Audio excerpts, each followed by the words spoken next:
numbers. We don't got a Phil. No Phil tonight. Phil. Who's gonna light him up? Oh, we're gonna get to play the what is it? The dog's away, so the cats get the snake. That's right. Something like that. All right. Johnny Mac, All who's right. in? All right, here we are. The ClevelandMoto podcast, Sans Phil. Sans Phil. But with Nick. With Nick. Hey. All right, go ahead, light them up, boys. Yeah. So Nick, when was the last time you were on lit. So when was the last time you were with us on the podcast? It's been but a minute. About a year ago, in Dan's basement. Oh, that's right. I threw up a little bit in my mouth. You did, yeah. That was the throw up edition. Oh, this is gonna be a good night. And because this is just pre-gaming for right. where we're going out. True. Man. Yeah, that's the real town. pro gamer tip is get the recording done before you start drinking. Yeah, we didn't get that. No. So- I mean that's the thing is I don't get to see you guys super often, and, Right. and I get excited sometimes. So. And people forget what it is like to hang out with some of these dudes that are behemoths with the drinkings. Yeah. So Nick, what happened that you didn't make it to Mid Ohio this past year? Yeah.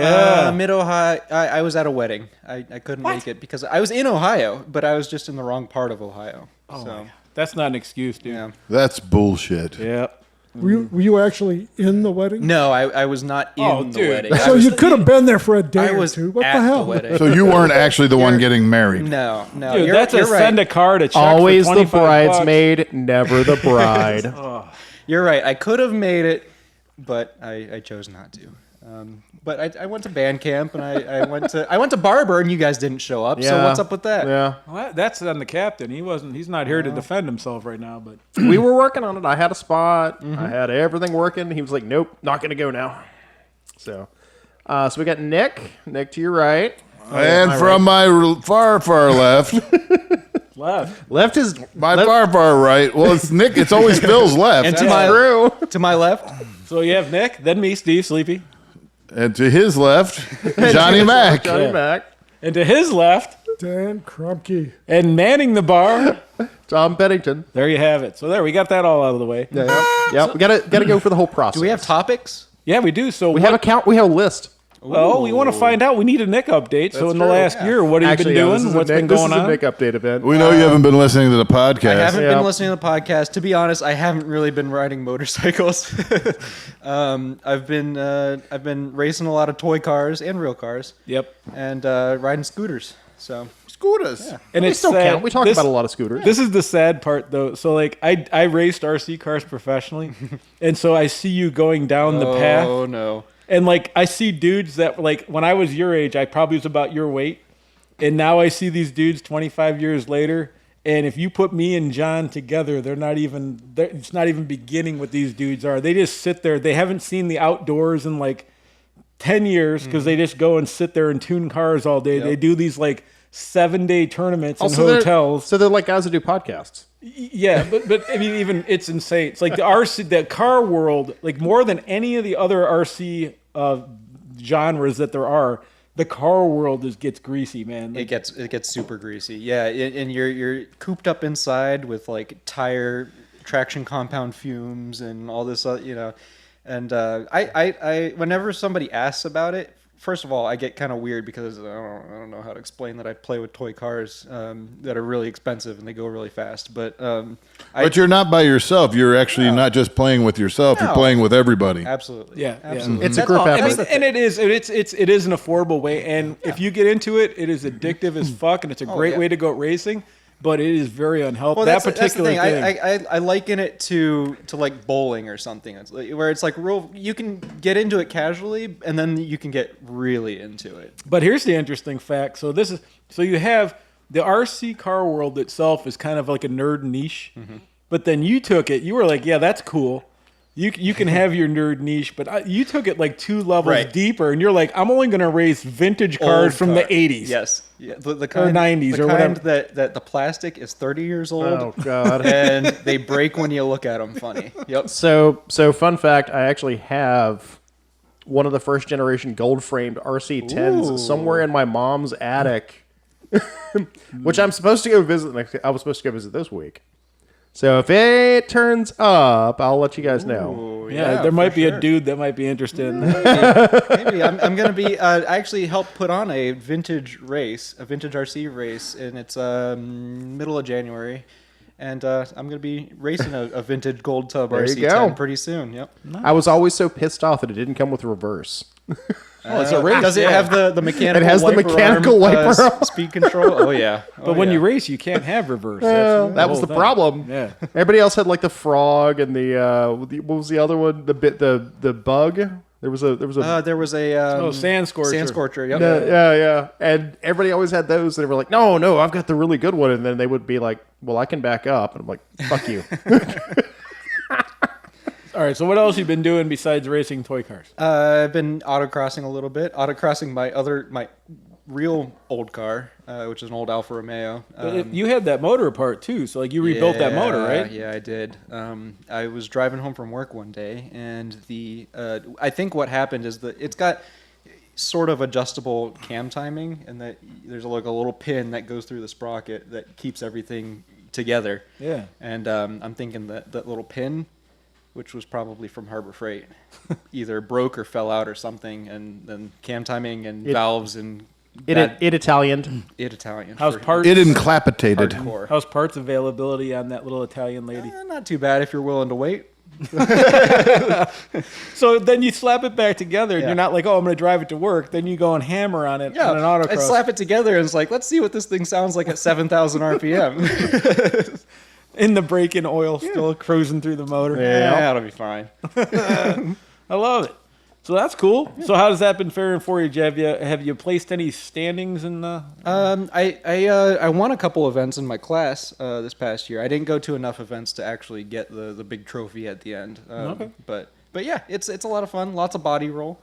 Yeah, some of the pictures you post a lot of times for that car, it's like 14 inches of body. Yeah, roll. luckily the club that I autocross with has some really good photographers, so there's some really, really epic looking And I'm sure pictures. because your car is not the typical car, it probably draws the lenses quite a bit too, because it's a unique looking car. Because it's not a Miata. So there's no chance of you lifting up one of your back rear, the opposite rear tire? No. Like you used to watch like the Volkswagen Golfs would go through and they're on three wheels, Oh, yeah. three wheels. No, not you. Well, the Always full traction. The Hyundai does that, Yeah. and actually Ford Fiestas do that a lot.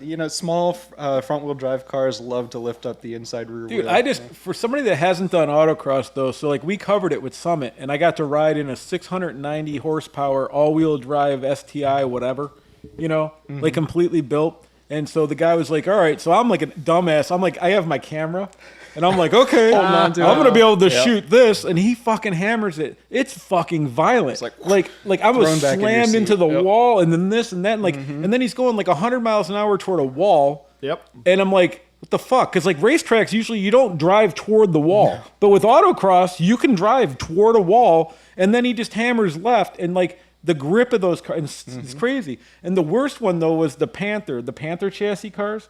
Because on that same track, when he was going toward the wall, I'm like, this car is not going to make it.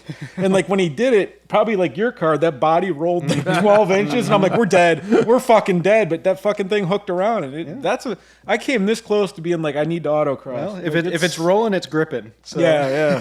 Oh, that's fucking No, cool. that's the man. fun thing about autocross though, is you can show up with a 600 horsepower Lancer, or you can show up with a clapped out Honda Civic and you're still having a great time. Do they have to? I was going to ask you about this because I keep seeing all these like fun carts and shit and like all this weird stuff. Does it have to have a license? No.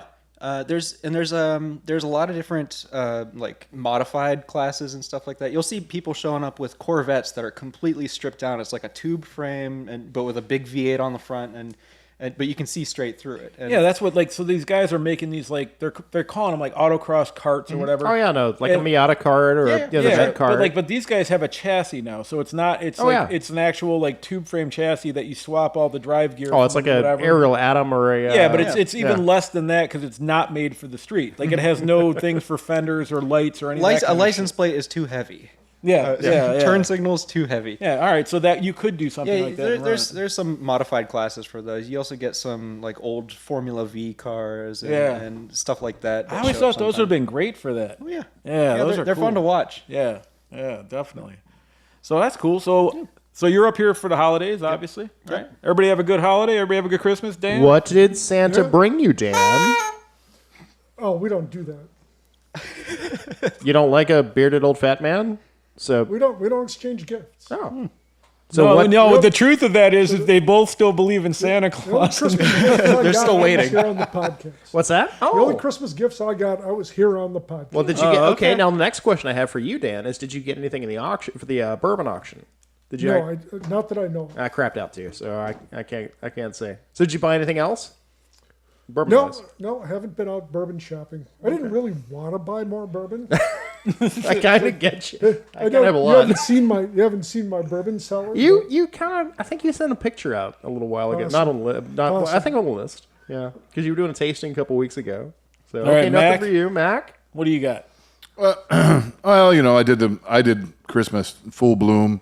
We have like 6 Christmas trees in our house, and we went over and we had the most fantastic thing was we went over to my brother-in-law's. He's a former retired butcher, and one of his buddies hooked him up with some filet mignon. Oh, nice. So we had dueling not one but 2 beef Wellingtons. Wow. Nice. And those are amazing. It was my first time actually having good beef Wellington or a beef Wellington, and it's that for if you don't know what it is, it's a filet mignon wrapped in prosciutto with a mushroom paste wrapped in pastry crust. And it's fluffy, like real. Well, yeah, to some extent, but it's all that pastry crust kind of sucks up all the jus. Yep. And it was just like, and he cooked it perfectly. It was just, wow.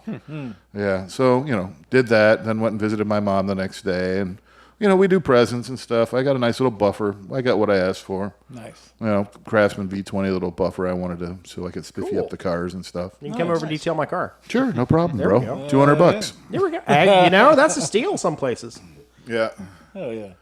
But I did, when I was home, I do have motorcycle related. I did have an opportunity. My brother just bought I think it's a 2023, maybe a 23 CRF 300 L Yeah. street trail bike. So he wanted me to ride that around a little bit. He had gotten it from a dealership. It was actually used, but it had like 98 miles on it. Some old guy, 70-some-year-old, bought it, didn't ride it very much, did some stuff to it. And so he got it for less than, pretty cheap. At least $1,000 less, and I rode it. My review of it is mixed reviews. I've never been blown away by those bikes for what they are. And I think part of it is just becomes from the fact that the motor is from a CBR 250. Started as a CBR 250, 350. It wasn't built to be like a thumper and an off-road motor, So what was that? Is that what let you down? Like, what would be the one thing that you'd say, like, that's what let me down on that bike? Like, what? Well, it's really lurchy at anything under 1,500 RPM. It's not like one of those bikes where, you could ride around in third gear and let it, go down to 5 or 10 mile an hour and then just roll on and have it smoothly, rev back out. Doesn't have the torque As down. soon as you get under a certain point and roll on the throttle, it starts doing that bucking and lurching and stuff. And it's a 6-speed, which I don't really love 6 speeds. You're just shifting all the time. Once I got used to it and kind of relaxed on it and just used the throttle a little more smoothly, I was able to do like some short shifting, just first, second, third, fourth. But as soon as you slow down, you need to drop gears because you're not going to lug from 600 RPM up to, the 10,005 red line. And that's fuel injected, right? It is fuel injected, and, it goes. It has a little bit of stink, but it's also, that's the other end. I mean, like, it's not going to just do a power wheelie, you know what I mean? If you whack the throttle, even in first gear, it's not going to stand up on you or anything stupid like that. It's probably a great bike for, trail riding, woods riding. Yeah, what did he buy it for? Just that? Just that, he, way back in the 80s, I mean, he bought a brand new, people might know with this bike, is an XL350R.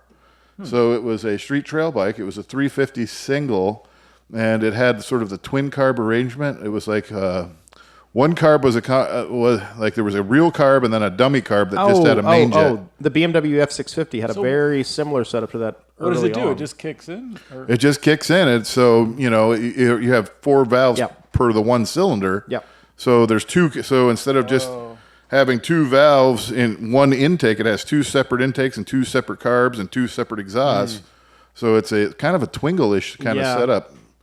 And that was one of his first bikes that he loved. So he was kind of, just sort of trying to get that back and replace it with this. And I think ultimately he'll be happy with it. He'll ride the shit out of it for what he paid for it, And I told him to go for it. I mean, he's 8 years older than me, so he's 60 years old. And Yeah. He ain't going to get much. I'm like, if you're going to get a bike, then you better get one soon. Oh, yeah. Yeah. So, yeah, that was fun. And it was good time. Good to see my family. Sweet. Nice. Nice. Very nice. Mm-hmm. Yeah, for me, I mean, this year was actually really good for me. Usually there's always arguments or something happens or whatever. But I had this plan, and I put it together in my head. And I told my wife, and she got really mad at me and said it was a dumb plan. But I went forward with it anyways. So usually when we go to my mom's house, it takes about 15 minutes before everybody's yelling at each other. My mom hates everybody, and we're going to leave. And it's terrible. It always happens. So my plan this year was to take Kaya. So I piled Kaya in the car. I never told my mom I had Kaya. And for those that don't know, Kaya is a 145-pound Great Dane. She's beautiful, my best friend in the world. So We already got the horse jokes out early you know. So we get there and we walk in, and Amy's just fuming the whole time, kind of. Not fuming, like not mad at me, but just like knowing that this is going to fail, right? Mm-hmm. So we get there. My mom goes, "Oh, who's this?"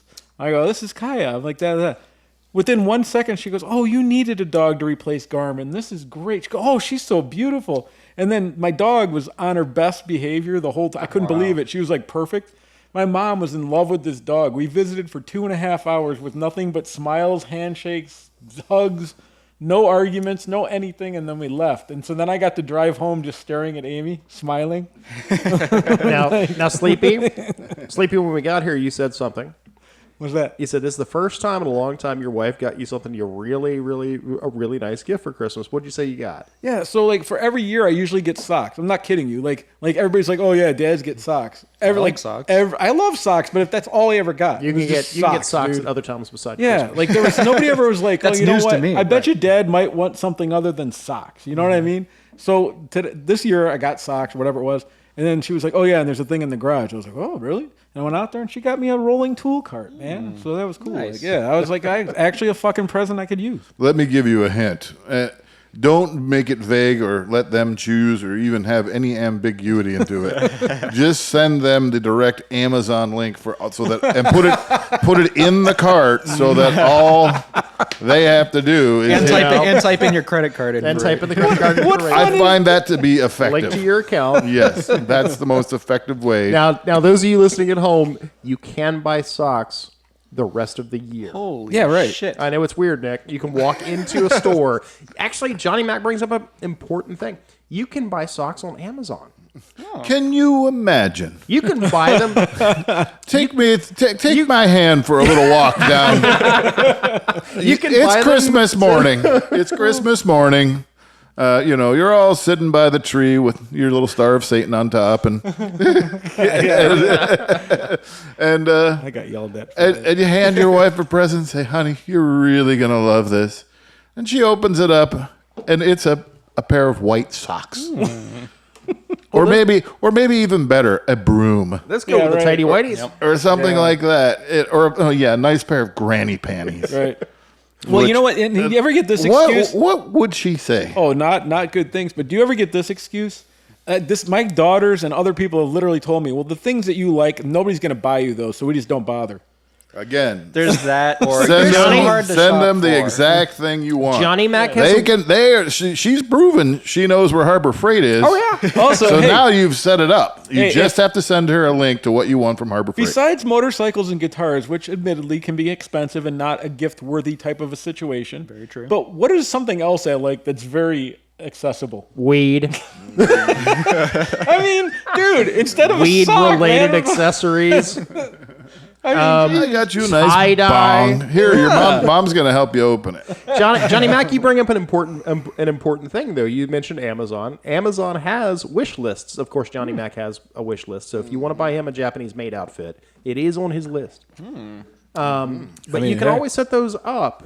Riding gear, mechanical tools, your tool crate from Harbor Freight. See, I'm All not that good stuff. at that, because if I'm looking at things on Amazon, it's because I intend to buy it right now, Yeah. and I expect it to arrive tomorrow. I have an entire. Well, I mean, granted, wish lists are a thing. So I just read this thing. You know how like psychiatrists tell you like when you're really upset or something to write out all this stuff and then don't send it to somebody or anything? yeah. Yep. So this girl was like, Well, so I go to Amazon and I put this crap, whole I sent that to collection. my ex. I put this whole collection of really like well thought out items that I research and do all this stuff, and I get to the perfect point where they're all going to arrive at the same day in the same basket and all of this stuff. And then I just delete it, and I feel so much better. It's like it's therapy. It's retail therapy without actually spending the money. Like you get to do all the research. You and can shit. walk through the Summit store and do that, though, man. Come yeah. on. That's actually bad advice. So I'm in trying to improve my relationship with the plaintiff.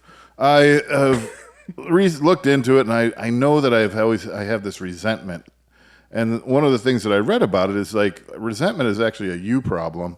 It's actually a great sin. You should not resent anything. And if you're harboring resentment towards somebody, you have to find a way to deal with that. The first thing that you really should do is if you have something that you're resentful for, you should just tell somebody. And I've started working on doing that, and it's kind of effective. It's Like saying, I kind of grievances. resent Well, we that have- you we do have a this or that Festivus you do night. that. And I'm sorry that I resent it. I just want you to know, and I'm going to try to empathize with you on that. That's empathy is another thing with it. Yeah. But it can work, know like that- you shouldn't just be like, I'm not going to say anything. I'm not going to say anything. But you're going to walk around and you're going to harbor this anger. and be angry. And it's going to manifest itself in other ways. And you're going to be waiting for a moment to jump on her. Where you're better off just trying to, if you it's- have things that you're resentful for, talk about it. It leads to a lot of passive aggressiveness, and then you end up welcome into ClevelandMoto therapy. men's You're health having a nice evening. men's health and. But it's that's I'm a I'm thing. trying to grow in, Well, it's- if in you more don't- than just waist size. if you don't communicate, here- you're not going to have a good time. I mean, Nick is the exception here, but I mean, like we could probably give away mental health advice, but if we start giving away dieting advice and things, I think we're going to lose everybody. well, What you want to do is keep under 1,000 calories, and not drink a whole lot of alcohol. is that for breakfast, lunch, or dinner? Yeah, right. Yes. So Nick, what did you end up doing for Christmas? Well, I'm wearing the socks that I got. Nice, very nice. But realistically, I didn't get a whole lot. But that's because Amber was in Spain for the last semester. She's in law school, and so I got to go out to Europe, and we went to Italy, and I went to the Formula One race at Monza, which was pretty cool. So Yeah, There you, you go. you kind of skipped talking about that. What the fuck? That sounds pretty cool. I'm talking about it now. All right, well let's hear it. So what do you give a little more information about that? That sounds awesome. Well, we got to get to Tom first. What did you get? For Well, no, Christmas, Tom? This See, is part of your whole This thing. is We'll get part to of him. this is part of the process. No, you. He's a regular. He's here Yeah, all the time. I'm here all now. the time. I can talk about my bullshit anytime. But you Or not. or not. They would prefer not.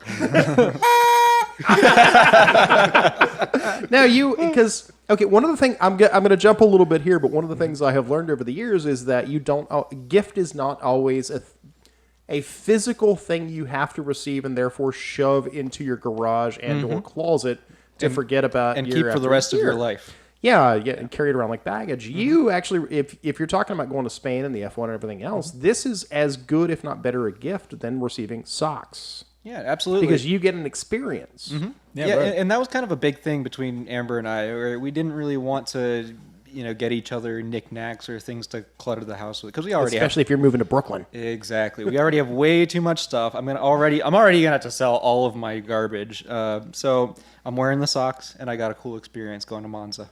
So what was that like, man? So tell us about that. Was that like how many days was that? Was it one day or was it multiple days? The race was over the weekend, so we went to the track 3 days. Friday for practice, qualifying Saturday, and for the race on Sunday.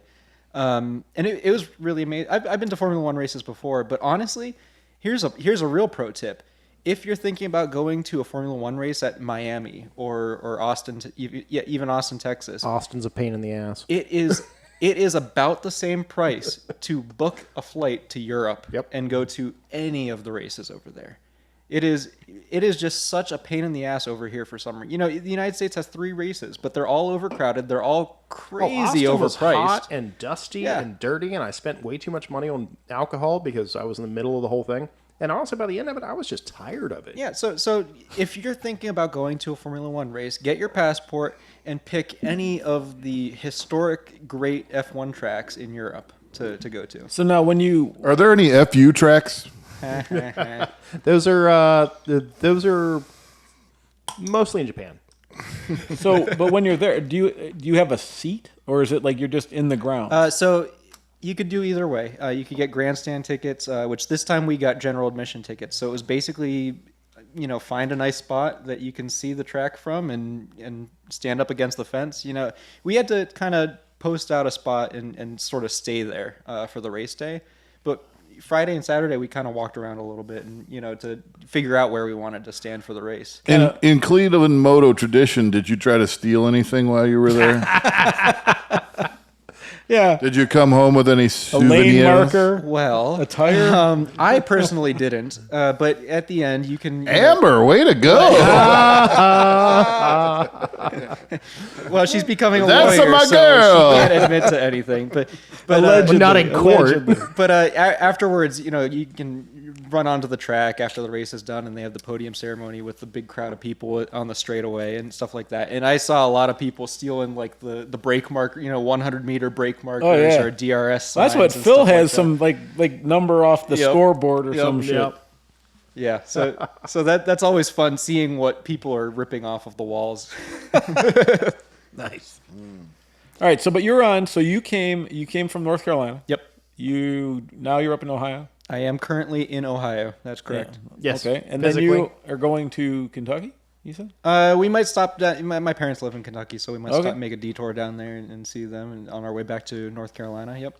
And then Are you going to try to hit Buc-ee's at some point? Or Probably not. Is that what? No. no Buc-ee's. No, I got my fair share of Buc-ee's when I went to Barber. You're bucking the system. Yeah, I mean to be fair, it is right across the street from Barber, so it was quite crowded. So I feel like Buc-ee's is a much more enjoyable place to be at midnight. You should know that my daughter went to Buc-ee's for her first time today. Oh, really? Down in Alabama. Uh-oh. We sent her on a jet plane. Don't know when she'll be back again. Buc-ee's? Yes. We sent her to Buc-ee's. It's a southern vacation. They have an airport There's shuttle an Airbnb now. where you can fly in and they'll pick you up and bring you to the store and outfit you with anything you want. Maybe Airbnb stands for Bucky and Bucky. Ooh. No, she's visiting our niece down there who lives in Huntsville, Alabama. Yeah. So I actually could use that as a stepping stone to Barber at some point. I don't know. So we'll see. Huntsville's a bit out of the way, but actually there's a lost luggage store there that I've been dying to go to. all the airlines, they dump all the shit that you lose the airline at the airport. I can only imagine what that place is Oh, like. There's it's- probably a whole adult section like that's fucking just Disney. ridiculous. But how would they sell? You can't sell that. Would you sanitize it or something? Just run it through the dishwasher. You'll be fine. Do they actually organize stuff, or do they just sell you a suitcase with My unknown things? understanding like- is they've like kind of Container Wars. Oh, okay. Yeah, I think it might be. Actually, that would be funny. That would be. Great. We don't know what's in this suitcase. We haven't opened Right. it. $150 Like a storage unit. It could be socks and underwear or like socks 10 and keys underwear. of Coke. Yeah, it could be. Yeah, you ever noticed that show they never found anything? Like you think the show's producers would be like, all right, let that one slide when the dude found the fucking bag of weed or something. The dead hooker. that There's they had somebody in a barrel, yeah. Like that shit has to happen, right? Well, Like, that's those things, so right? Sleepy. I had a friend of mine. I have a friend of mine that works at like one of the oldest antique stores on Royal Street in the French Quarter. Okay. Okay. And she said when they came down there, they came in and they said, "Look, we want to lease this stuff, like all of the bunch of their antiques, for like a couple of weeks while we film Storage Wars because they planted it in the storage containers to ruin it for you guys." But I they figured- planted it, and they were like, "Oh God, we found this Roman coin collection," and then course. like at the end of it, they just gave it all back. Yeah. So most of that's now. Granted, having thrown a bunch of divorcees crap into containers over the years and stored a bunch of stuff in those things myself, nobody wants that garbage. But like, I don't care what you're doing. I don't care. Everybody out there right now. Oh God, I'm going to buy this thing for $150. There's going to be $1 million in cash and cocaine, and no. Well, here's it's the gonna thing, be too. old crap nobody wants. So I've heard people using a fake ID, right? Because like if you live in an area where like big items are very expensive to get hauled away as trash, Yeah. you rent one of those things, a 10x10, you shove all your shit in it, you pay the $50. Sometimes it's free first month. Oh, and, like, yeah. so you pay $50. Yeah. And then fuck it. See ya. Yeah. And now all your couches and bullshit is fucking gone and you don't even have to, because like, dude, in our area, if I want a couch to go on a week that's not couch specific, it's like $150. Specific. Yeah. No, it's Yeah. I have seen it's weird. It's the weirdest thing up here. I have seen couches more couches wrapped in shrink wrap on the curb up here than I have ever seen in my life. Like, it's a thing. In New Orleans, you just threw your shit in the street and it would still be there in a month, but it would eventually go away. I think the shrink wrap is a sign of bed bugs because Cleveland's got a bit of a bed bug problem. It might be. And I think that's like, oh, we got bed bugs in the couch. Wrap that motherfucker and throw it over the couch. I have driven that's past, what happens. Especially in Warren, there are always couches out there wrapped in. Warren, Ohio, dude. So they have large item pickup in Parma. No, he's They won't talking take your Warren Avenue. couch unless it's wrapped. But if you wrap that it, might be the thing, Huh. because it literally is in pallet wrap. Like it is pallet wrap. How fucking stupid wait is a minute. that? Why are you gonna add more fucking plastic? Because the fucking garbage men don't want your damn bed bugs, man. Exactly. Put them in a suit. And hear me out, it's because if it's unwrapped, it might still be in use. You know, they're not going to pick up a couch on the curb if they think people are still going to sit in it. That's definitely in New Orleans. People might be chilling, you know, I- waiting you for know, the that's the waiting for the bus. Where else are we going to drink a beer? You're drinking on the couch in the neutral ground. I mean, that's the way it rolls. No, don't take that. It's my drinking couch. Oh god. Oh, boy. All right, So- Tom. Yeah. I have a question. Yeah. Did this happen to anybody other than me? So I'm going to ask you guys to guess. After last podcast, if it was the guess what aliens- my social media and news feeds full of no. advertising wise? What? Royal Enfield Himalayas. Oh yeah, you know what? I think I have seen a few Himalaya ads. Oh. Wow, it's you like- know shit. Yeah. Hey, you might want to wrap that phone in tinfoil. Yeah, I can't speak to that specifically, but there have been plenty of times when my phone has got the ClevelandMoto podcast herpetitis and things have showed up. Yeah. My Spotify keeps trying to recommend the ClevelandMoto podcast, and I look at it and go, "Are you crazy? I'd have to listen to myself." Disgusting. Dude, I gotta stop. Nobody wants to hear that. Listen to me. I gotta unattach my Amazon fucking thing to my card, man. I'm like high at 1 a.m. and I'm God. watching some shit, and they're like, if you want to live to be fucking 70 and you're an old fucking white guy, you got to drink hydrogenated water. I'm like, yes, buy that. And I'm buying dumb shit. What's the a friend of mine? But You want water with hydrogen in it Friend of mine. What is it? What is it? Ambient. What is it? Ambient and oxygen shopping? too. No, but the fun part is I forget I did it. So then Yeah. it's like 2 days later. and I'm Oh, it sitting is there, like ambient shopping. And I'm like, what the fuck Shop- is this? I'm like, Amy, what the fuck did you buy? And she's like, I didn't buy anything. It has and I'm your like, name what? on it. Yeah. Sleepy. Have you ever heard of the what is it? I think it's called shopping on Ambien or Ambien shopping. Oh, I'm sure. Yeah. Where you basically you take your Ambien and you sleep buy crap on Amazon, and then it shows up like a couple days later because you don't pay for the extras. Oh yeah. And then you're like, what the fuck did I buy? Like a giant chocolate elephant. I just heard a commercial for one of those fucking sleep aids, and they were like, "Yeah, side effects may include driving while you're sleeping, driving, walking, talking, doing all kinds of shit That's Ambien. while you're not conscious." That's Ambien. I'm like, "What the fuck? Oh yeah, that sign me up for that. I'd like to do just all kinds of stuff." and I know. mean, honestly, be like, maybe I'll get to lunchtime and be good. You're like, They always fuck, ask. I don't know. what- Yeah, you were like productive and you did something today. We're not used to that. We're not used to You were like doing all kinds of crazy shit. You completely We're fixed like, the we entire just sewer turn system. you somewhere and you'd like fucking do shit and then leave it to John. You hacked Ambien. You're like, fuck yeah. You find the dosage every Yeah. morning at 7. You're like, oh, you passed the fuck out. Next thing you know, you're like, John, you're getting promoted. You fucking. you woke up for 5 minutes, You ate get like- lunch, and fell back to sleep. You get like 8 hours of sleep and all your work done. No, but you know what? In reality, though, every time I'd go to visit you and Steve at the shit plant, everybody was passed out on couches. There was just people sleeping everywhere, man. Well, it's a little different now that we got the CPAPers. Once we started pap slapping, we're doing a little better. It wasn't just you. It was that Nick dude and everybody else. Everybody I was mean, we- passed out. I mean, we work hard. No, in they the have morning. one CPAP they all share. We usually try to have a pretty good work session in the morning, and we all eat our lunch, and we're cozy. So, I mean, you know what? We got a lunch period, and if you want to chillax, Methane's kind of warming. chillax, then, somebody will kick you, and it's time to go back. We try to get some work done in the afternoon, and then it's time to go home. It's great. Yeah, that seems all right. We could all learn something from that. Dude, we get our shit done. We work. We do things that There's- nobody else, none of the other operators even at if any you- other plant would do, like some of the shit that we but do. even if you guys There's didn't do a- anything, you'd still have your shit done. Oh, it's a poo pun. I mean, technically, one guy could probably just keep the plant. Don't say that out loud. I was the one guy who had say to it go out out loud. on Christmas Day and make Make poop because happen. all the poop goes in the plant, but every day the plant has to actually take a poop. Oh yeah. So we bring the number 2 in. So for those of you who are, And actually, it has to take about 4 craps a day. those of you, And that's kind of my job, is to sit there in the raw well and help that process. those of you under the Is there a $10 poop processing plant.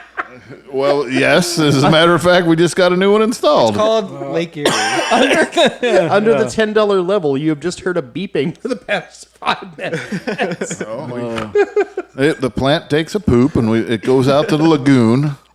And then we'll start pressing the lagoon. Then we take all the poop and suck it out of the lagoon and squish all the water out of it. And we make poop brownies. Nice. They're edible if you're brave. And then we burn it for power. You know, this is one thing that sucks is we don't have access to the Patreon stuff because, man, we might have got all kinds of greetings. Probably Hate mail? It could be hate mail I that know, we're all missing out kinds on. of good stuff. So man. have you guys been saving all the hate mail about me over the past year and just? No, once Tom started, it all shifted. Oh no, it's all Nick. It's all hate on me. That's good to hear. I'm a hate lightning rod, so I kind of accept this. But you know what, though? People are complaining. We have completely lost all of our attractiveness. Like, we had the fucking Hispanic guy is fucking gone. Yeah, the oh, yeah, sexy man himself, Mr. multiculturalism Oscar. is gone. Yeah. We lost that. We lost the young, Now it's the just a young bunch of stud. old white I know, guys. man. So if you're in the market, please send your app. We're reaching out right now to women and minorities. If you are looking to join a podcast, please submit your application to sleepy@gmail.com. Please bring the Black Thunder. Knowing about motorcycles is optional. Yeah, Yes, yeah, but it helps. It helps. yeah. I ran into a woman down at Mid-Ohio, and she Was looked she at hurt? me. She said, "You're Johnny Mac?" She's like, I thought you'd look a lot better." Oh, I'm like, wow. were you wearing the fairy wings? I don't know. I think it was that one picture of me dressed up as Johnny Depp. That kind of like, oh, maybe she Let's, thought that's what I actually look. I guess I need a little eye mascara or something next time. What is her name? What is it? Where's next, Liz? I think she's out of Key West. You can talk her into coming up. Oh, that's one of the things I did too. A blazing performance at the nursing home. I did the one-man show. Oh, yeah, you had your open mic last night too. Yeah, but I did a rockin' Christmas special. I mean, it was go. like Wow. they were all like singing along and clapping What and laughing. songs did you play? Fucking everything, man. I did the whole Christmas repertoire. Wow. Rudolph the Red-Nosed Reindeer, Santa Claus Coming to Town, Frosty the Snowman. I mean, you name it, I did it. It's kind of a meg- Blue Christmas. It was his mega mix. I think you. Oh, how blue Christmas without you. If we could, They fucking ate that shit. With if we could just get Renee to go. Got to work on the little sneer when Yeah. you sing. Yeah, yeah. Oh, You need more Quaaludes. More Christmas.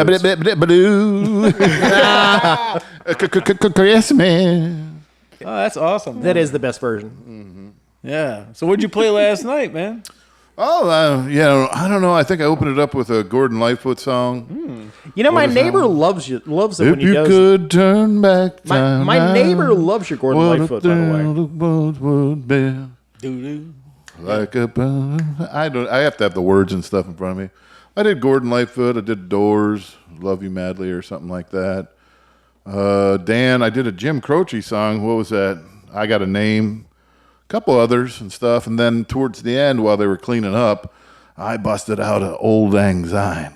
Oh yeah. Yeah. What is it New was? Year's? It was tough to. I'd never tried playing it before, but then I played it, and then of course it's the full fucking song. Like, you always hear on TV, it's but no, I'm like, no, it just keeps going on and on forever. But I had to channel sort of a Celtic thing to like nail it. It's Old Lang Syne. But it was good. I enjoyed it. That actually the end of open mic turned out to be great. It sucked for the most part, like because guys are just like, this is like the lowest deck of open mic nights.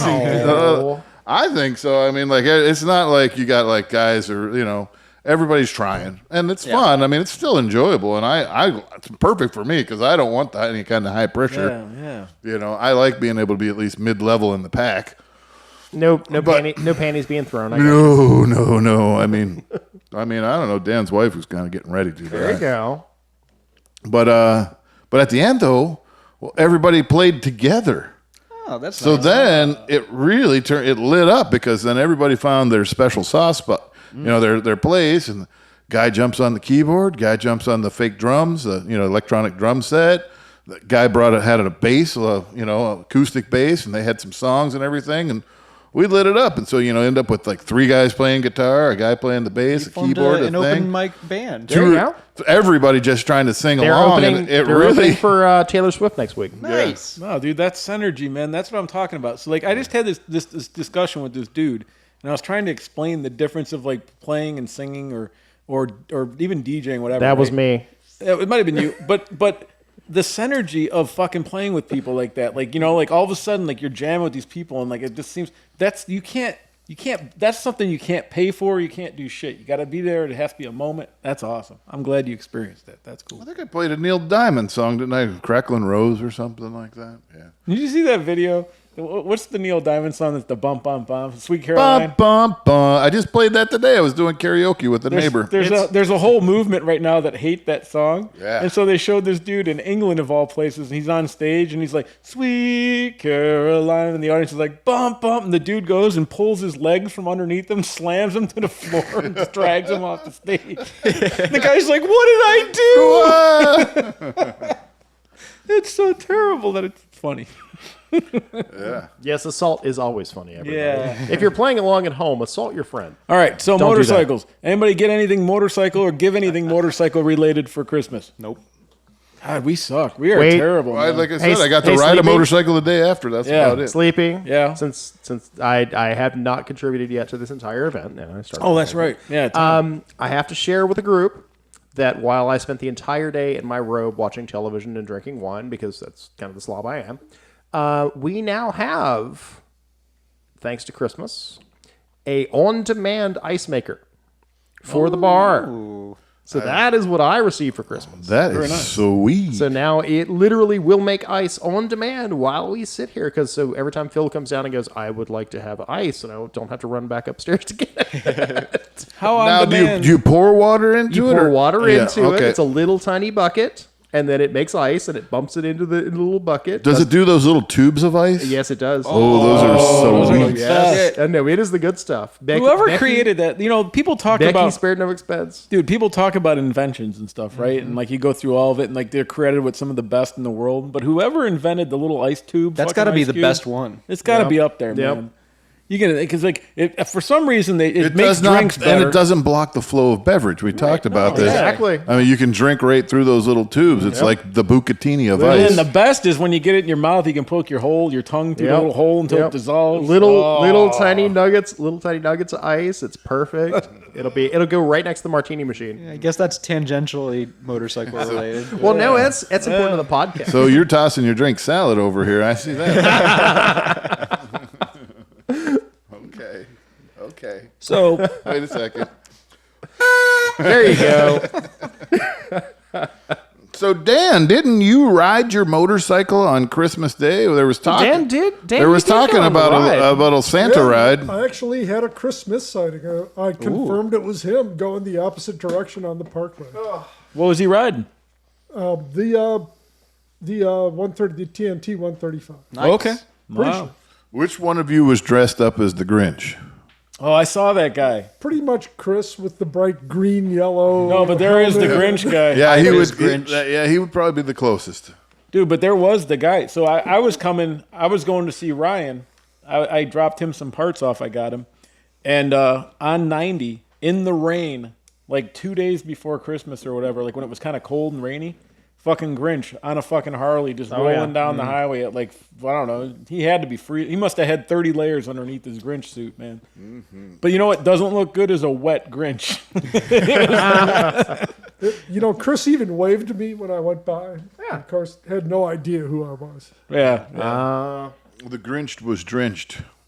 Well, if he paid attention to the list, he would have known.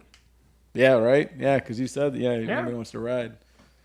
You did put it out, and unfortunately, I've been spending all of my time fixing everybody else's crap, so my crap is still unbroken or still broken. It's the cobbler's shoes. I mean, you don't really feel like working all day on bikes. Then, hey, when I get home, you know what I feel like doing? Working more on some bikes. I am watching an NC 700X right now drop in price, and it's just about hit my sweet spot. So, I love that bike, dude. oh yeah, I had one. I It's am a watching great the thing fucking drop. There's something to be said for just having a nicer, newer bike yeah. that you don't have to worry about. That you have at Fucking least great. one thing in the I'm garage just that you learning can that just now. you can blip it, take off, and have fun. That's, as long as the battery is charged, that thing will go, maybe go. That's interesting you bring that up because the battery in my Versailles is completely dead. Yeah. I left the key on or something stupid. Well, And it won't even take a charge. But you know what? A new one on Amazon is like $36 for just some fucking micromite or whatever. And It'll get you Put through. it in your wish list. if it and might lasts a show year or up. two, that's fine with Yeah, me put- because I always tend. Actually, what's killing it is I put that stupid phone charger / voltage cage. And I meant to, I threw it on real quick, just hooked it straight up to the battery. Oh, no switch. And no, it's not on ignition. It's just hardwired in there. Oh, yeah, it's done. And I forget to turn it off. And then you come back a month later and your battery's toasted. Yeah. You know, thinking about that wish list thing, I keep coming back because you basically just did it. Put on your wish list. We should do that. We should have a ClevelandMoto wish list. Yeah. I mean, it's going to be Stuff that you never actually want to see. Yeah, us do. But no, like well, the problem is they don't sell liquor on Amazon. Yeah, that's true. Jesus. It's been warm enough in North Carolina to ride, and all my bikes are surprisingly running, but I don't ride shit anymore, so. Well, I mean, maybe we should talk just a little bit about our hopes and aspirations for our North Carolina ride. Well, I in saw that a 2024. guy just sort of sent out a thing where we think we kind of have the Airbnb nailed down, right? Yeah, it's booked.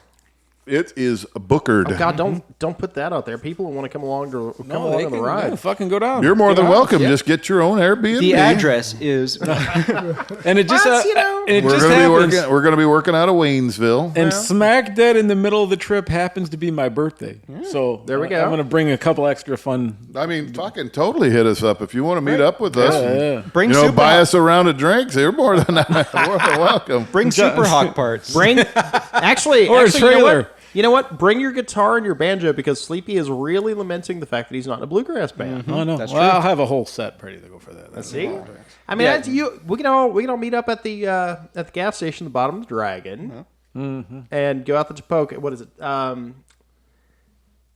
What is it? Cherolina Skyway? I always get it wrong. The who? The Skyway at the bottom. Cheriola. I always get it wrong. Not to be But there's the confused Skyway that's like once you go through the Dragon, you get down the bottom, you go out the Skyway and everything else. It's actually a really cool ride. What was that one, like 241 or something, or 278, the one that we really liked? That was, yeah. Went down south, and then we saw that one on the way out, which was called the Rattler or something like Oh, that. yeah. That's definitely one we got We got to hit that this year. You're good. Yeah, good. I wanted to buy it.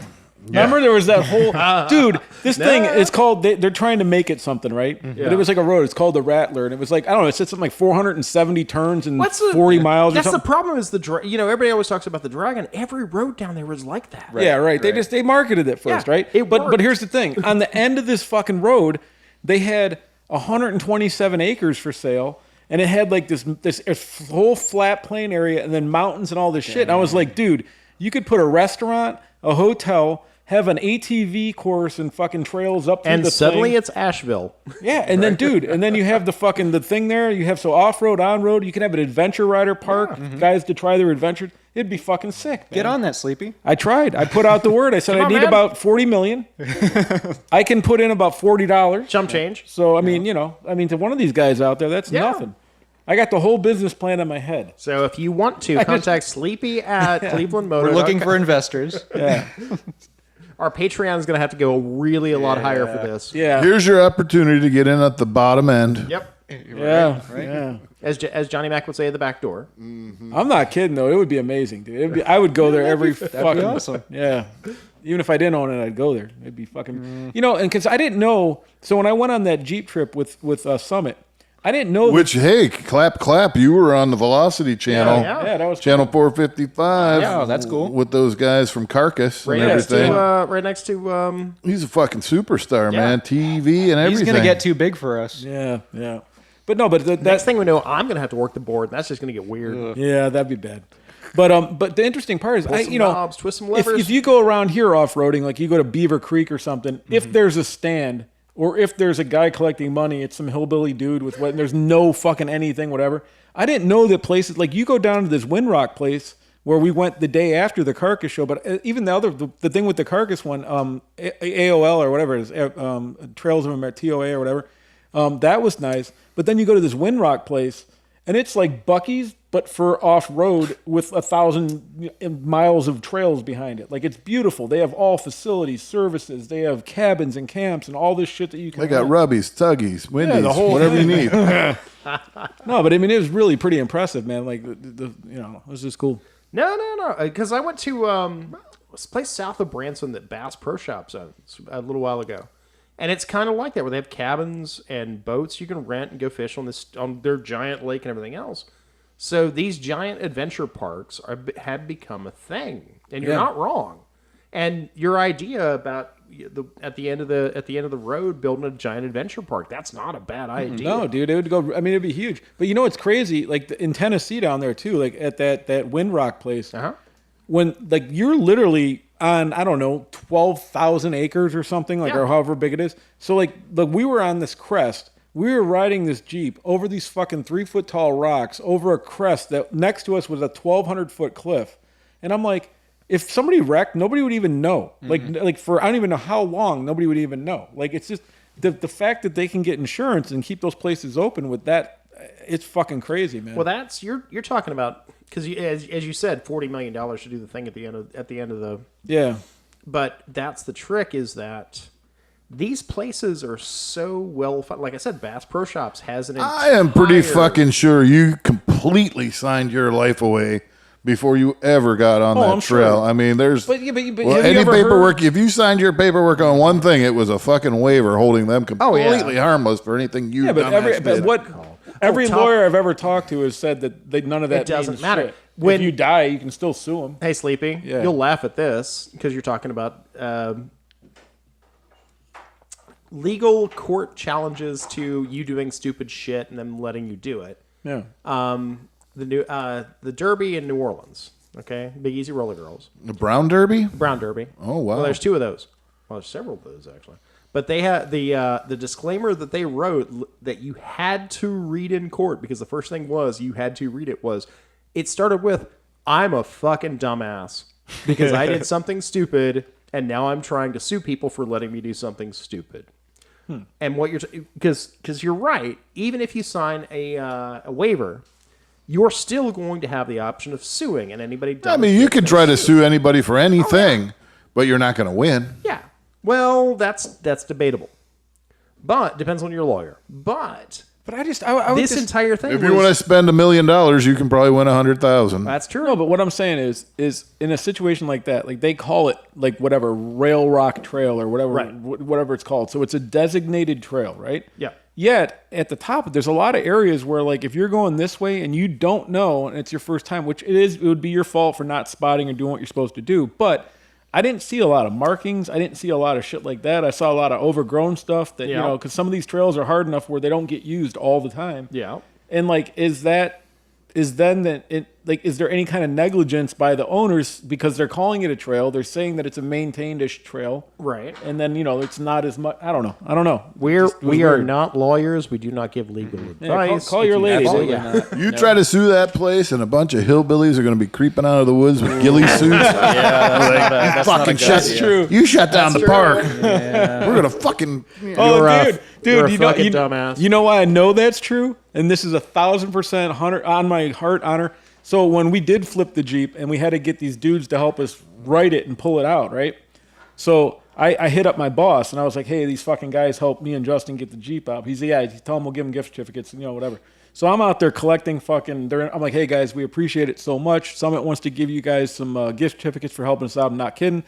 Just here's my email address because it's easier. Email me on Monday. I'll get you guys and we'll go from there. Cool. Yeah, that wouldn't work with at least one of my brothers.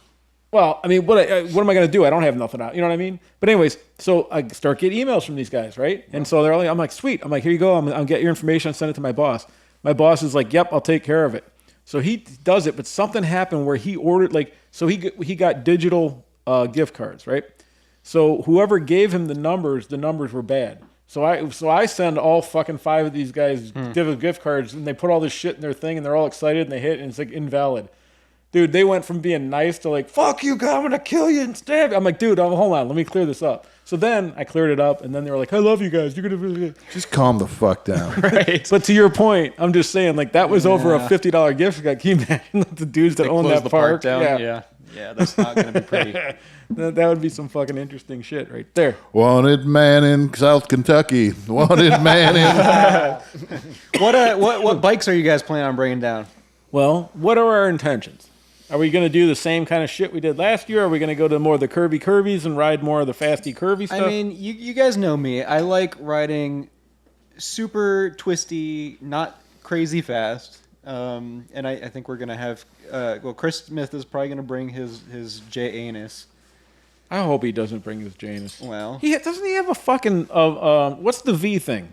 The Stone? Moto Guzzi. Oh, what he's V7. Wouldn't that be an amazing bike to ride on? Here's those the thing, fucking roads guys. down there? He is talking to me about maybe bringing the V7 down for me to use. Okay. Yeah, do that.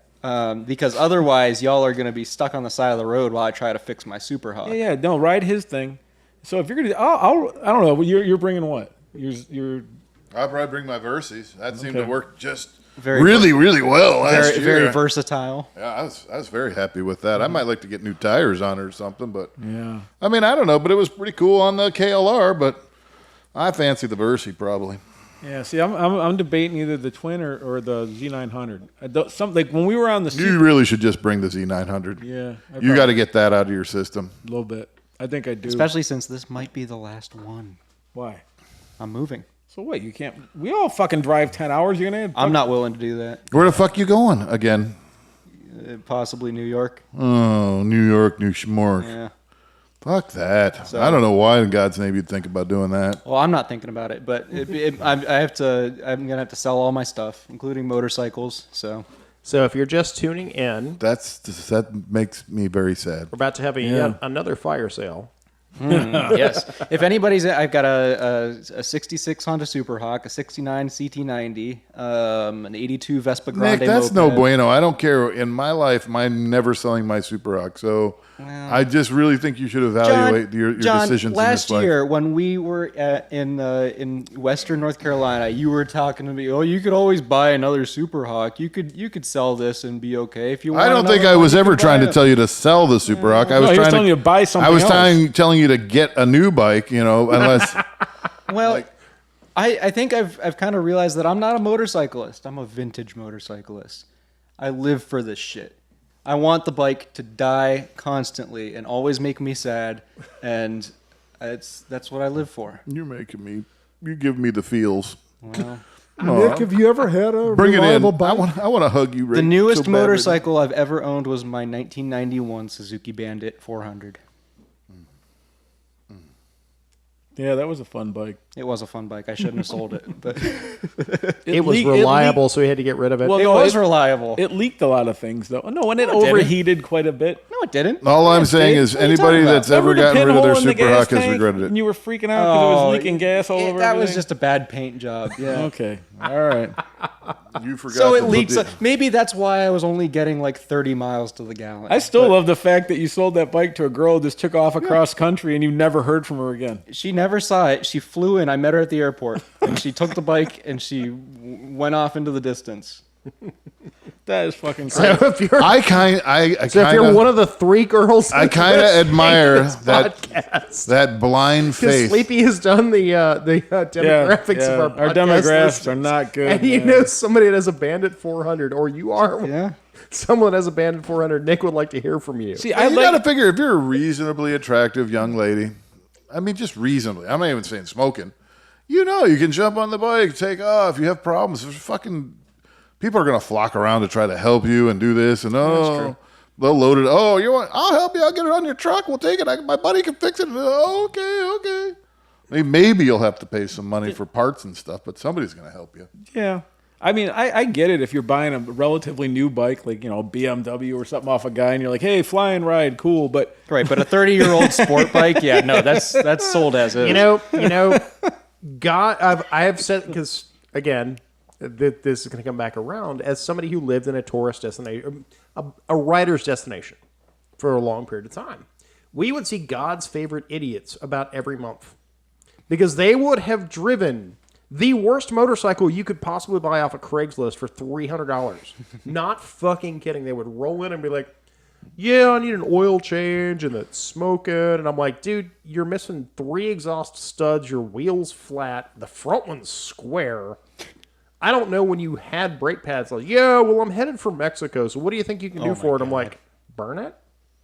I got this theory, though. If a bike will make it 100 miles, why won't it make it 1,000 miles?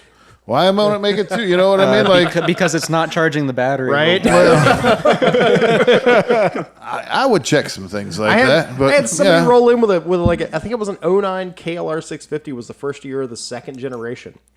And they were notorious for the rings being bad. So it literally would leave a mosquito-killing 2-stroke epic smoke screen behind it. And if you did not fill it up every 300 miles with oil, it would burn the rest of the rings up. And this guy's like, well, we rode from Michigan to New Orleans, and we're headed for the Baja Peninsula. And I'm like, in this? Are you mad? I can get you a 685 kit in like 2 weeks. And he's like, well, we got to be off now. I'm like, oh, this? Here's a gallon of Rotella. Good luck.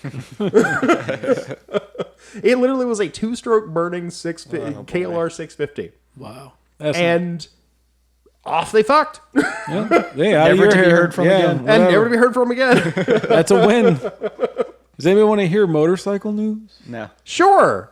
What CF moto are you in love with this week? No. This is interesting. So, like, I think we talked about this in the past a year ago and said it would probably never hit production. But Kawasaki is now showing off a hydrogen-powered H2 production bike. Nice. Oh, that's interesting. And so Why? they are trying to push it into the thing. They're using the H2, which is weird because it's a supercharged bike. So they're, all that. Oh, I get it. H2 hydrogen. Was it it's a hydrogen fuel cell? It is, because look at this. So the back, it loses all the luggage. Right. And the back luggage now is hydrogen tanks. Yep. Oof. So when you get rear-ended, Oh, you'll go really fast. Yeah. suddenly it's rocket powered. what is the safety like if you got hit with the hydrogen cell, that's not good, right? I Not mean, that much worse than gasoline, is it? I think Well, hydrogen. Very high pressure. it's under pressure. Hey, right? hey, Dan, it's huge. Dan, It's do you way remember worse. the Hindenburg?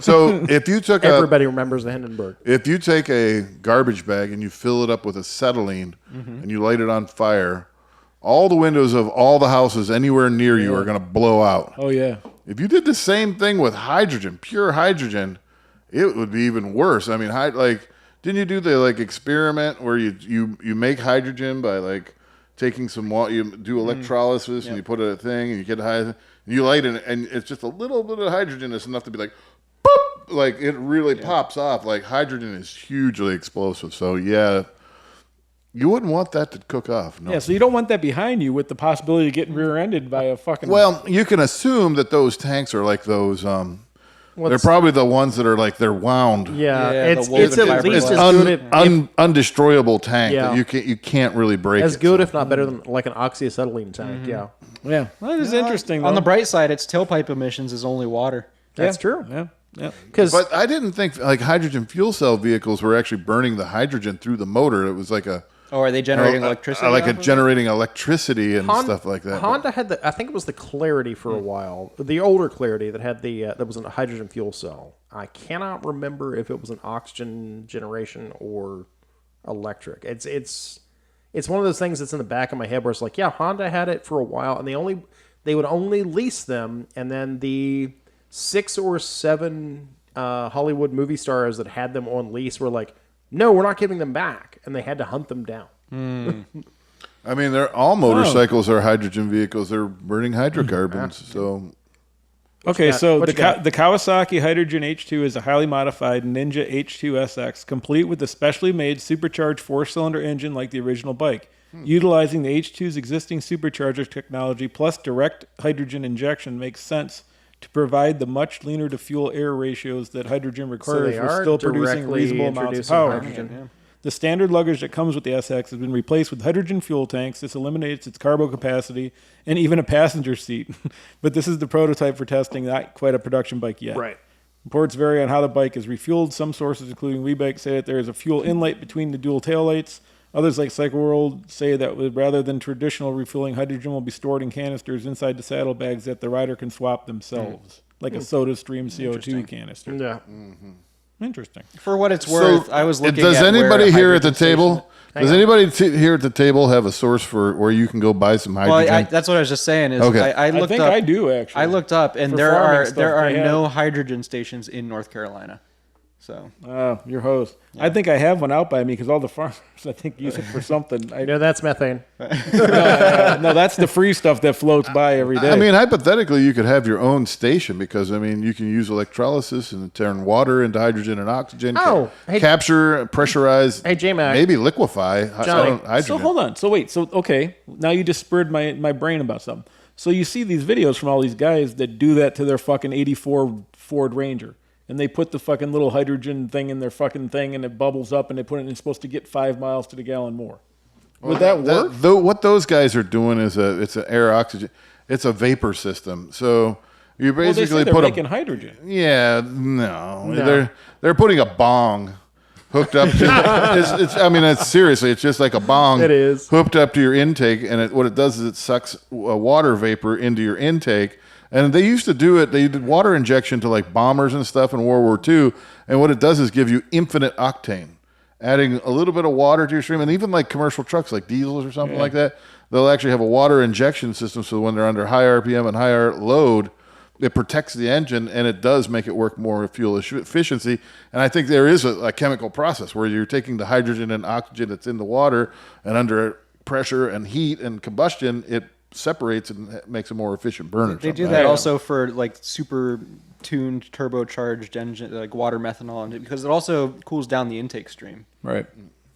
Yeah. So, Johnny, to answer your question, air gas will sell you hydrogen. Probably. Yeah, well, it's on their website. Okay, so that's a good point. Why are they even selling hydrogen? I mean, I guess some Yeah, somebody's gonna industrial process I mean, it's out there. air gas. They want air gas uses sells every hydrogen. gas. That's kind of the point. Yeah. That's a good point. So I guess you can buy. Well, of course you can buy hydrogen in North Carolina. It's just not shaped like a gas station. Right. Yeah. But I mean, Well, if they start moving toward like these unkillable bottles that you could just buy the bottles, Amazon will probably just be mail order your gas. Yeah. I don't know about just that. like just like SodaStream. Yeah, just like soda. That Prime guy is going to show up in front of your door with those canisters clanking in the back. Quack, quack. Yeah. And then Tom, I don't have it in front of me, but I did read a whole bunch of articles. Yeah. See your point about ClevelandMoto and stuff. Yeah. Dude, there's like 4 or 5 other companies now that are just dumping fucking 300 and 500 It's- adventure bikes everywhere know, now. And I the thing know. that sucks, you know they're going to be a pile of shit because some of these companies you've never heard of. Maybe not. I don't know. Oh, yeah. But they look good now. Like I think just like we were Bashan talking about. Austro Aeronaut. Well, this is what I was talking about the past couple times. Is the Chinese will build anything you want and make it look like it. If you want the Akira bike, you can literally, because the past couple of weeks on Instagram, all I've seen is that damn Akira bike, and I'm like, well, it's still not impressive. It looks the look. But if you approached a Japanese company, does not matter who it is, and gave them enough money, they would build you a container of the fucking things. Yeah. And they would be electric or gas or a GY6 powered, whatever the hell you wanted. But nobody's done that. They were all like, oh, look at us. We can do this thing. And when you're talking about the adventure bikes, because ClevelandMoto built all of the adventure bikes. ClevelandMoto built all of the stuff. But every other Chinese factory city, because let's face facts, that China has multiple factory cities and they all have individual names. And even the one that ClevelandMoto is in, you can buy multiple layers and multiple levels of quality of vehicle, depending 1 through 10 quality. And you can buy, I mean, this is what we saw back in the early 2000s, is you can buy level 1 to level 3 quality for 100, pennies on the dollar, what CF Moto is selling it for, and be the exact same looking bike. Mm-hmm. So now you've got all these companies that, I think they've cracked down more on the dodgy bikes. Yeah. But I think you're still going to see people that used to take up the place of CF Moto in the chain of things. Well, I think bring this stuff in. Yeah, and I think one of the big problems I think is that they're getting the bad guys are making them look good enough where it's tempting. Yeah. But then you get them, and it's like even on the outside, and even when you first see them or something, you're like, hey, it's not that bad. It's with a little time you find out, wow, everything on this bike rusts. Everything from the inside out, like it's insane. Lin Hai was a good example. Lin Hai used to directly import dodgy bikes with a hand-printed MSO. Now, Lin Hai makes motors for everybody. I don't care who you are, Lin Hai's made your fucking motor. And you could buy a Lin Hole Aeolus, which was basically a Honda... No, it was a Yamaha something. I cannot remember what the name of it is. It's a really ugly-ass looking fucking scooter. Can you say that again? I know. Lin Hai Aeolus. I'm not lying. Aelous, I think was the I don't know why it wouldn't have done well. It rolls right off the tongue. Exactly, it rolls off the tongue. But like you could buy these at pawn shops for $300 because the guy had bought a crate for $7,000. And Lin Hai literally has made motors for everybody. It's like CF Moto. They made everything for everybody, and now they're like, well, yeah, we made the Yamaha 125 for some Asian market, so now we're going to sell them the Americans for something stupid. Now, CF Moto's up their game, but there is still going to be that lower level of build quality that somebody's going to go, I'll just bring a container of these things in. I'll sell them cheap at a pawn shop or a flea market or whatever, and I'll make my money and disappear. And that's always going to kill the Chinese brand names is the second and third tier lower quality brand. Well, that's the thing too. I think some of these Chinese companies that built better things have got smart enough where they're not just selling to any dick with a fucking address now. You know what I mean? Like some of them still are, but some aren't. And that's always going to be the fight. Yep. And then the other thing that I find a problem is now some of the metallurgy is better, but now it comes down to the plastic. Oh yeah. Some of these bikes, man, they have like instant shatter plastic that there's nothing you can do. That's a safety feature. If you on that topic, because I've said CF Moto a couple times, the Honda Helix was on sale from 1986 to 2001-ish. And somebody's gonna email us and go, "Oh my God, how dare you not realize?" Blah, blah, blah, blah, blah, blah, blah. Now, the Honda Helix existed for about 25 years. Yep, and then it came out as the CF Moto Fashion, which is the exact same copied pattern bike. You cannot tell the difference from 20 feet away between the CF Moto Fashion and the Honda Helix until you throw a rock at them. Now, the CF Moto, if you threw a rock at it, will explode.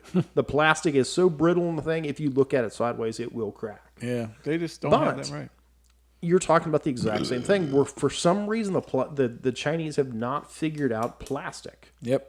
Like metal, they got down. It's done. Plastic, they still have dodgy plastic. It's not ABS plastic. It's just some weird brittle thing. Yep. All right, so real quick, New Year's coming up.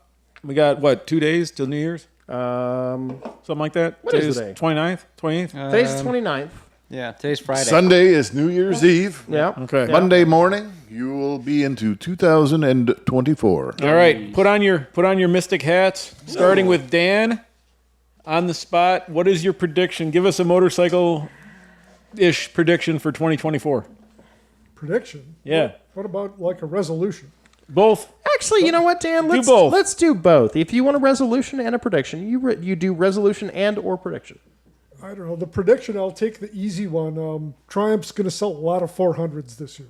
That ain't bad. My resolution is I need to ride like twice as many miles in 24 as I did in 23. Really let myself down. Yep. 23. I feel you on that. John? I sort of echo Dan's sentiments. I do think that Triumph seems to be doing really well with what they're doing, I don't know. They've entered motocross too, which is kind of weird. wow. Would have never thought would see that. But See, I Nick, mean, if you paid attention to with the Mark, podcast. what is it? Mark McGrath? Is there like not Mark McGrath? Whatever his fucking name is. I mean, good on Triumph. I mean, Mark McGrath. That's fine. what else do I see in my crystal ball for 2004 and motorcycles? I don't really know. You know where things are going to shape up. I mean, a lot of little bikes. What's going to be the newest, hottest trend? I see how obviously like the 700 class touring just seems to be on fire right now. Everybody's trying to come to market with that. So, probably more of the same of that. My resolution for 2024, well, I'd like to try to go on a little bit of a health kick here for a while. And I think I've achieved maximum gravitational force. Maximum John. Hey, Johnny. And also, like I said, again, echo Dan's sentiment and trying to just ride more. Having, I think, Pete on the podcast has inspired me to want to do more adventures and stuff. And really, we should be hooking up with him and letting him be the force leader in This is when true. he's going somewhere. I'm behind this. Give us a heads up because we should be following him. Oh, yeah. because I he's doing stuff. I rode with him a couple of times last year, and the only thing you gotta be ready for is like if you go with him and Dave, they do off road hard. Oh, yeah. Again, I'm here for that. I'm that's, on it. That's what It is, excites but me. it's like for me. Like I stopped on hills and I'm like I'm dead. Yeah, because my knees blowing out and all this shit. I think you gotta define what you're gonna do. I think sometimes with someone I think with those guys, I would not want to. I'd probably go down to my KLR over the Versi maybe, or the Versi with really good tires on you'd it. have to have tires. Which I kind of want to do that. I want to go with more of like a big block tread or the TKC 80s or something or the Shinkos or whatever. Yeah, the Shinkos are good because you can get some. You can ride on the highway without losing your fucking teeth. Yeah. Okay. Like compared to a TCK 80. Well, I think that's the way I'd like to go with that Versi. It'll probably be better than the tires are on it. I mean, they're probably the original tires from 2014. So, I mean, they got to go, and I haven't put a whole lot of miles on it, but I'd like to put more on it, and putting the right types of tires and hooking up with feet a little bit would be great. I also have any kind of adventure I would like to. You were talking about doing the snowmobiles up at New York. Yep. I'm going to try to make time for things like that. And I have a couple that I'd like to do. There's a place called Bear Creek Off-Road Park. It's literally 15 minutes from my house up at Conneaut. So if you wanted to come up with quad runners or do that, it's like $20 a day. And you just go and, we could do a little quad adventure on a weekend. I'm feeling you 100% on a lot of this because something clicked in me. It's like I keep thinking that someday I'm going to have all this time to do all this shit. And then I'm like, I'm already broken. Like, what am I going to be? Like, when I ever get to slow down in 20 years, am I going to be fucking off-roading in an off-road park? No. You got to do it now, Got to man. do it now. Yeah, man. Now, I have one more prediction for Johnny. Okay. We have to take the Bourbon Ferry to more places. Sure. The You want to Bourbon Ferry has to be... Well, it's got to be the right crowd, though. That has to be the right crowd. Yeah. I think I like that whole idea. What was it? The tequila? Tequila Demon or whatever. I think there's more personas. Dan, what did you come we up could with? have the whole. And you know what I can get? I just saw it, dude. They have a strap on your chest gravity bong. So you just walk around with So the the fucking weed hose and you're fairy- like, hey. Dan, Weed's legal in Ohio. I know. So, Yeah. I can you actually could be do that. weed man at Mid Ohio, like just walking around. I have a propane powered mosquito fogger. Oh, shit. You could just be like, Suddenly the burnout got a lot slower. Yeah. Oh, dude, that's awesome. I forgot about that. Oh, it's going to be such a different Mid Ohio. Well, not really. Well, No, it's really not. you have like it's just we're not breaking the law. hey, you want to do me? It shoots it right into their mouth.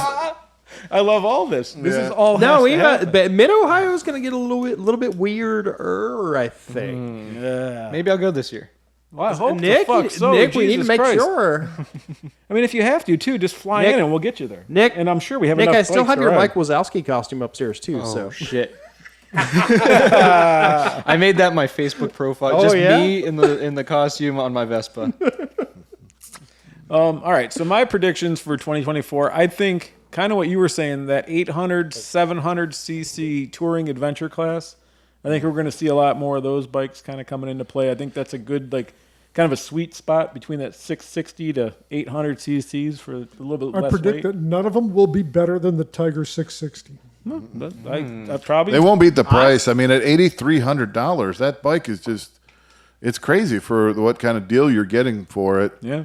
But then, too, I mean, like you guys keep talking about all these 500cc Chinese adventure bikes, so maybe there'll be flocks of those. I don't know. Yep.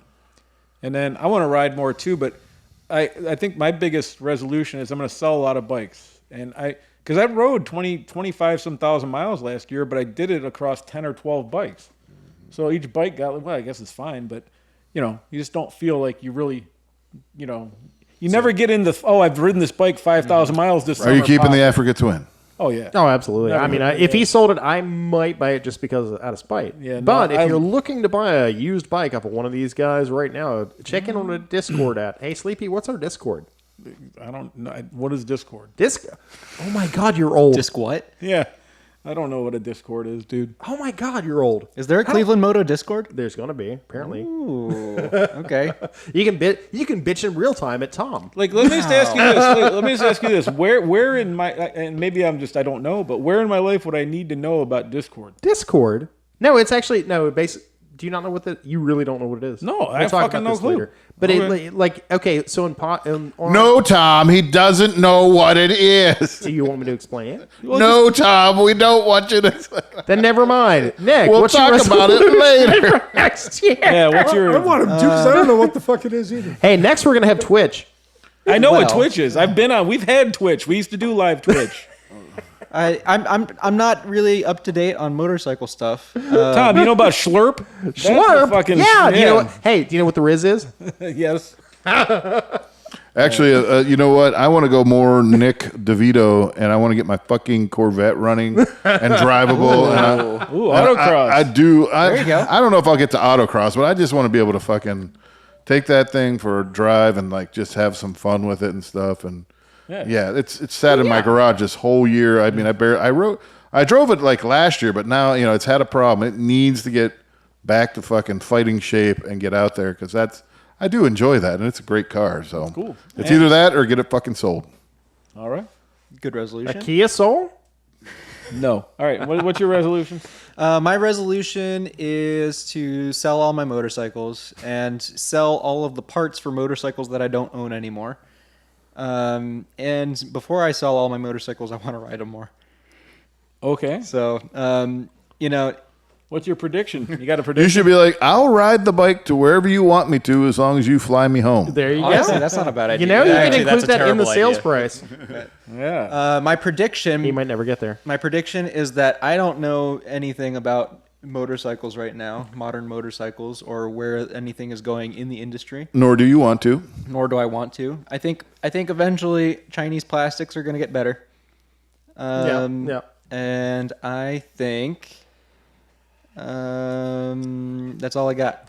I could actually see some, just like we had the chicken tax and stuff like that. Yep. I think eventually there's going to be some legislation making it a lot more difficult. I mean, Phil had talked a little bit after the podcast about China's preferred Well, they supplier have, status. And I think a that's lot of been a while. that's going to start going away. And I could see there being some serious tariffs thrown on Well, some of the former president, we won't talk about him. The former president actually did make it more difficult to import, which is what Phil's running into right now with the Japanese truck, the key trucks, where it's actually more expensive now because of a attempt at a trade war with China and Japan and Asia. I wouldn't make it with I would have specifically with China. Oh yeah, no, but you've got a problem in that look in front of you. Most everything in front of you was made in China. And Japan. we rely... It could be made a bunch of other places. Oh, it should be made a bunch of other places, but we don't have that. We don't have it anymore. And I think if you put the brakes on China, you're going to spur development and suppliers in other countries. Well, that's why India's coming up now. Yeah. That's why we're all riding Bajaj now. But anyway, that's not something Anyway, we really should let's talk about. move And on. then Tom, Yeah. in 7 phrases or less, give us your predictions and resolutions. So I am, because of the proliferation of Chinese adventure bikes and motorcycles in particular, I'm predicting a little bit of a crash in the motorcycle market in general. I think prices will come down. You've seen CF Motos already hit what $1,000 off on Cycle Trader because you keep sending me posts. You're like, oh, check this out. So I think that we're going to see a little bit of a crash or correction of the market, whichever way you want to look at it. The used market is already coming way down. And I think that a lot of really good 5-year-old bikes are going to become affordable at $2,700 again. Which is make used bike $2,700 again. That's all I'm a asking market for. correction. A market correction. So I need to buy a bike at about $2,500 to $2,700. More than that, why buy it? You know, you just kind of spurred something in my head for a prediction. Oh boy. So no, but I'm thinking like as the market is really kind of leaning into some of these retro bikes that are really hitting the itches of a lot of us guys that have been looking for that. And that might also make retro bikes kind of value go down a little bit because less people are going to be like, oh, I have to have a 1971 CB750 when now MASH comes out with whatever. I guess I don't need to sell my Super Hawk. The other thing you're talking about too is we've seen this with the Cushman scooters, is that as older clientele goes away is the best way to say it. Well, yeah, think about it. So I'm 53. The prices come back How down. old are you? I'm 30. What is the bike when you were 15 that you slobbered over? Like what in your memory? Like what? Well, I'm not a good example for that because I was always into like Honda CB750s and stuff like that. Okay, so, yeah, you don't count. Yeah. Because I would like. No, wait a minute. The first generation Ducati Monster. Yeah. Yeah. Okay, so that's like a classic bike to you. You know what I'm saying? Yeah, so for sure. Right. So like I would say your generation of guys, when they think of a classic bike, like this shit might as well be a 1911 Indian. Oh yeah. You know what I mean? Like Right. they don't give a fuck No, about it. You're 100% right. The first trellis frame Ducatis, the Monsters were great. Yeah. They were. I mean, they're still great, but then you had the really early ones were literally just a Paseo with the bodywork ripped off of it. So the 600 and the 750, the dark. Those are all really cool bikes. You know what's interesting? I just hit something else. Uh-oh. We were kind of the first generation of vintage motorcyclists, like enthusiasts, and there might never, you know what I'm saying? Like there was no motorcycles until 10 years ago? No, the old guys that get like jerk off over like 69. I mean, we're not boomers. I think boomers would have been the first. Yeah. But did they? But they didn't think about it. Speak We for got yourself. them. No, but listen. but the boomers didn't suck them up. That's why Yeah, we they were able did. to pick them up for $300 No. back in the day. Okay. You know what I'm saying, right? Sleepy. Well, we're the first ones to appreciate vintage Japanese bikes. Correct. Probably. Okay. Yeah. But for a long time, the boomers were probably into vintage Harleys and American Iron. And probably some Brit stuff and stuff. When's the last time? There was, I mean, I know when I was in college, like British bikes were selling for like $1,500, $2,000, like for really nice, like a BSA Gold Star that needed some help was not too expensive. As soon as I can find a $1,500 Norton Commando, I will buy it. They used to exist, but not anymore. Right. So yes, But I we're think, probably the first to like the vintage bikes. vintage Oh, Japanese stuff, vintage some of the European stuff. That's probably new. And not to our us generation. specifically. I'm just saying our But generation. I of knew. guys. I mean, I was the field rep for the Vintage Japanese Motorcycle Club for, a handful of years, and there were definitely some old dudes. I mean, what was it? Jim Townsend. He's got. God bless his soul. I hope he's still alive. I think he was as of last year, but he's probably 75, 80 years old now. And so he was into like the 60s Hondas and stuff before any of us. The best way to say it, Sleepy, is we're probably the second wave of vintage motorcycles, especially when it comes to Japanese bikes. Second wave of collectors. But see, what's weird? Enthusiasts. But I wonder, as the speed of manufacturing and the speed of model changes and the speed of all that increased, I wonder if they're going to have if you had to look past the 2000, say starting at even, let's say 90s, like 1990, is there a CB750 that is everybody still thinks that's the greatest? But well, you keep jerking off over double headlight GSXRs. Yeah, what are you telling me? I know, but that's me specifically. But there's That's a that is still a geek. Yeah. That is still a geek. Yeah, You are still nerding out on that thing. Of course I am, but the CBR. What is the CBR 600 F4i?